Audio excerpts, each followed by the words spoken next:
Baik, bismillahirrahmanirrahim. Assalamualaikum warahmatullahi wabarakatuh.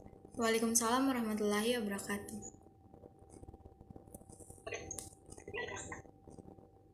Pertama-tama mari kita panjatkan puji syukur kehadirat Allah Subhanahu wa taala karena berkat rahmatnya kita masih dapat berkumpul untuk mengikuti perkuliahan mata kuliah linguistik umum. Salawat serta salam tak lupa kita kirimkan kepada Nabi Allah Muhammad SAW, Nabi yang menutup pintu-pintu kekafiran dan membuka jalan-jalan keislaman. Yang saya hormati Bapak Dr. Andes Muhammad Saleh, SPD MPD, yang saya hormati Bapak Asri Ismail, SPD MPD, dan teman-teman sekalian. Perkenalkan, kami dari kelompok 3 akan mempresentasikan materi satuan-satuan bahasa, fonem, morfem, kata, dan frasa. Sebelumnya, saya Novita Ramadhani selaku moderator yang akan memandu jalannya presentasi pada hari ini. Adapun pemateri pertama yaitu Saudari Karen Hapuk Putri Aprilia. Pemateri kedua ada Saudari Nadia Febriani NN.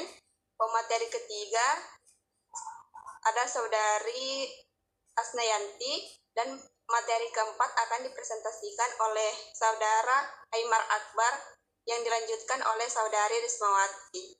Baik, untuk mengefisienkan waktu, saya persilahkan kepada pemateri pertama untuk mempresentasikan materinya.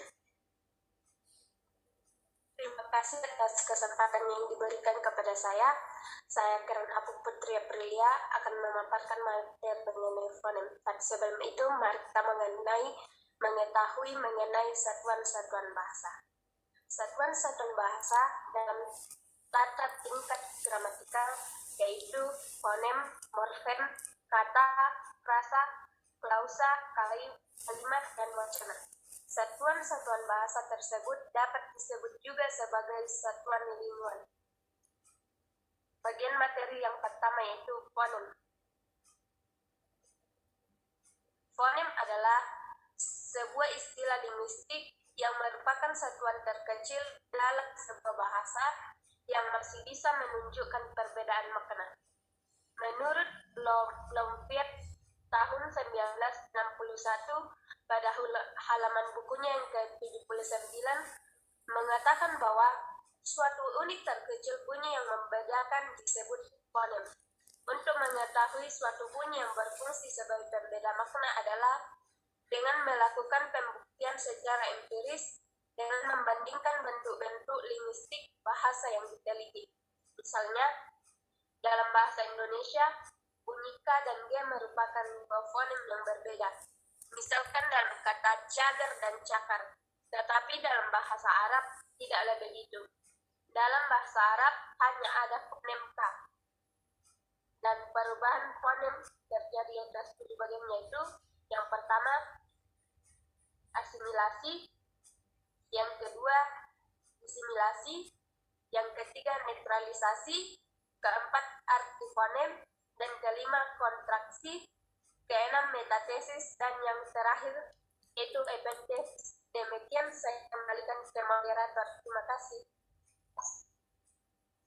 Terima kasih. Selanjutnya materi kedua akan disampaikan oleh Saudari Nadia Febriani NN. Dengan ini saya persilahkan. Baik, terima kasih atas kesempatannya. Perkenalkan, nama saya Nadia Febriani NN. Saya akan memaparkan materi kedua yaitu morfem. Morfem adalah unit kebahasaan terkecil yang mempunyai makna baik leksikal maupun gramatikal. Bentuk-bentuk. Terdapat 3 prinsip pokok pengenalan morfem. Yang pertama, bentuk-bentuk yang berulang yang mempunyai pengertian yang sama, termasuk morfem yang sama. Yang kedua, bentuk-bentuk yang mirip, susunan fonem-fonemnya yang mempunyai pengertian yang sama, termasuk morfem yang sama, apabila perbedaan-perbedaannya dapat diterangkan secara fonologis. Dan yang terakhir, bentuk-bentuk yang berbeda, susunan fonem-fonemnya yang tidak dapat diterangkan secara fonologis, perbedaan-perbedaannya masih dianggap sebagai alomorf dari morfem yang sama atau mirip. asalkan perbedaan-perbedaan itu dapat diterangkan secara morfologis. Sekian pemaparan materi dari saya kembalikan kepada moderator. Terima kasih. Selanjutnya materi ketiga akan dipresentasikan oleh Saudari Asnayanti. Dan ini saya persilahkan. Baiklah, saya akan perkenalkan, nama saya Asnayanti. Saya akan membawakan materi tentang kata. Kata adalah satuan bahasa yang memiliki satu pengertian, atau kata adalah deretan huruf yang diapit oleh dua buah spasi dan mempunyai satu arti.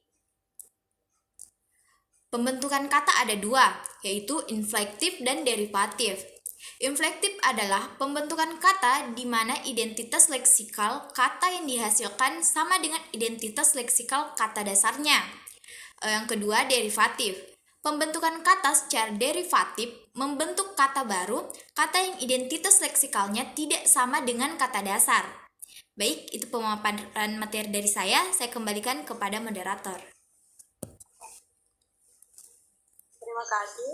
Selanjutnya materi keempat akan dipresentasikan oleh Saudara Aimar Akbar. Dan ini saya persilahkan. Baik, terima kasih kepada moderator karena telah memberikan kesempatan. Di sini saya Aimar Akbar akan mempresentasikan tentang frasa. Baik, secara sederhana, frasa dapat diartikan sebagai suatu kesatuan yang berupa gabungan dua kata ataupun lebih yang bersifat non-prediktif atau tidak memiliki predikat. Juga hanya memiliki satu makna gramatikal atau makna yang dapat berubah-ubah sesuai dengan konteksnya. Adapun jenis frasa berdasarkan jenisnya yaitu satu, frasa proposisional atau frasa depan, dua, frasa verba ataupun frasa kerja, tiga, frasa adjektif atau frasa sifat, empat, frasa keterangan, dan lima, frasa nominal atau numeralia atau biasa juga disebut frasa angka. Sekian dari saya kembalikan kepada moderator. Terima kasih. Materi keempat akan dilanjutkan oleh Saudari Rismawati. Dengan ini saya persilahkan. Baik, terima kasih kepada moderator yang telah memberikan saya kesempatan untuk memaparkan materi selanjutnya mengenai jenis-jenis frasa. Jenis-jenis frasa dapat dikelompokkan menjadi tiga bagian, yaitu berdasarkan jenisnya, berdasarkan fungsinya, dan berdasarkan makna yang terkandung. Sehubung jenis frasa sudah dijelaskan oleh pemateri sebelumnya, maka saya akan menjelaskan jenis-jenis frasa berdasarkan fungsinya dan berdasarkan makna yang terkandung.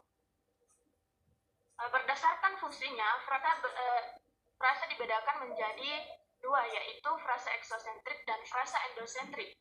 Frasa eksosentrik adalah frasa yang tidak memiliki konstruksi sama dengan unsur atau komponen pembentuknya. Artinya, apabila salah satu komponennya dihilangkan, maka frasa ini tidak dapat saling dihubungkan. Contohnya, Tina belajar di sekolah. Apabila kata di dihilangkan pada di sekolah, maka maknanya akan berbeda, karena kalimatnya akan menjadi Tina belajar sekolah. Selanjutnya yaitu frasa endosentrik. Frasa endosentrik adalah frasa yang mempunyai distribusi sama atau setara dengan unsur pembentuk atau komponen pembentuknya. Artinya, apabila salah satu komponen pembentuknya dihilangkan, maka frasa ini masih bisa digunakan dan saling dihubungkan. Contohnya, Adi membeli HP baru merek terkenal. Nah, apabila merek terkenal dihilangkan, maka maknanya akan tetap sama, yaitu Adi membeli HP baru. Yang kedua, berdasarkan makna yang terkandung. Berdasarkan makna yang terkandung, frasa terbagi atas tiga, yaitu frasa ambigu, frasa biasa, dan frasa idiomatik. Frasa ambigu adalah jenis frasa yang memiliki makna ganda atau makna lain. Contohnya, panjang tangan, kambing hitam, dan lain sebagainya. Yang kedua yaitu frasa biasa. Frasa biasa merupakan jenis frasa yang memiliki makna yang sebenarnya. Contohnya, Siti beli sayur kangkung. Nah, yang terakhir yaitu frasa idiomatik. Frasa idiomatik kebalikan dari frasa biasa. Frasa idiomatik adalah frasa yang memiliki makna bukan sebenarnya. Artinya makna lain. Contohnya, bisa kembali ke kampung halamannya.